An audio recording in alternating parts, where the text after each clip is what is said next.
मेरा नाम अवंतिका है और मैं एक बहुत खूबसूरत और जवान औरत हूँ और मेरी खूबसूरती के चर्चे पूरे नगर में हैं और मैं जहाँ भी जाती थी तो लोग मुझे देखा करते थे और यह सब देखकर मुझे बड़ा अच्छा लगता था कि मैं इतनी सुंदर हूँ कि लोग मुझे ही देखा करते हैं। और एक दिन मैं बाज़ार गई थी, तब वहाँ पर मैं सब्जियाँ ले रही थी तो मेरे पीछे एक 65 साल के अंकल आकर के खड़े हो गए और जब मैंने उस सब्जी वाले को पैसे दिए और पीछे मुड़ी, तब उस अंकल ने मुझे देखा और फिर उसके बाद वह मेरा पीछा करने लगे और मैं घबरा गई। मुझे समझ नहीं आ रहा था कि ऐसा क्यों कर रहे हैं और फिर मैं जल्दी जल्दी से रिक्शा पकड़ा और मैं घर आ गई। और उस वक्त मैं थोड़ा घबरा गई थी और फिर मैंने बात को टाल दिया कि चलो कोई बात नहीं। और फिर जब मैं फिर से बाज़ार जाती हूँ, मुझे फिर वही अंकल मिलते हैं और फिर वह मेरा पीछा करते हैं और अब वह मेरे पीछा करते करते घर तक आ गए थे और मेरा घर भी उन्होंने देख लिया था और मैं बहुत ज़्यादा घबरा गई थी। वह रोज़ सुबह शाम आकर के मेरे गेट के सामने खड़े हो जाते थे। मेरे घर के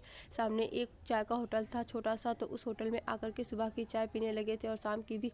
और मैं बहुत ज़्यादा घबराने लगी थी क्योंकि मैं घर में अकेले रहती थी। मेरे सास ससुर गाँव में रहते थे, मेरे पति बिजनेस के सिलसिले में ज़्यादातर वह बाहर ही रहते थे और अब मैं अकेले रहती हूँ और इस बात को मुझे डर सताता था।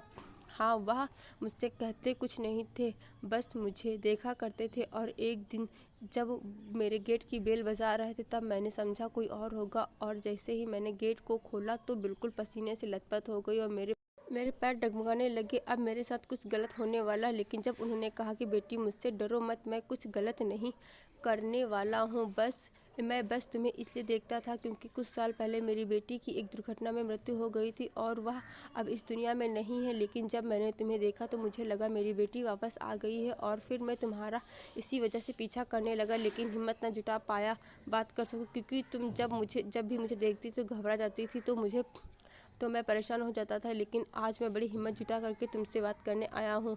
और जब अवंतिका ने यह बात सुनी तो वह थोड़ा नॉर्मल हुई और फिर उसके बाद वह आदमी अवंतिका के लिए ढेर सारे गिफ्ट लाया था और अपनी बेटी की तस्वीर भी लाया था दिखाने के लिए कि वह उसकी बेटी की तरह दिखती है। और जब अवंतिका ने देखा तो अवंतिका को यकीन हो गया और फिर अवंतिका ने उसे अपने घर के अंदर बुलाया, चाय नाश्ता कराया और उसके बाद वह आदमी अवंतिका को अपनी बेटी की तरह मानता है। अवंतिका भी उसे अपने पिता की तरह मानती है और इस तरह से एक पिता को फिर से उसकी बेटी मिल गई और एक अनजान शहर में अवंतिका को एक पिता जैसा आदमी मिल गया।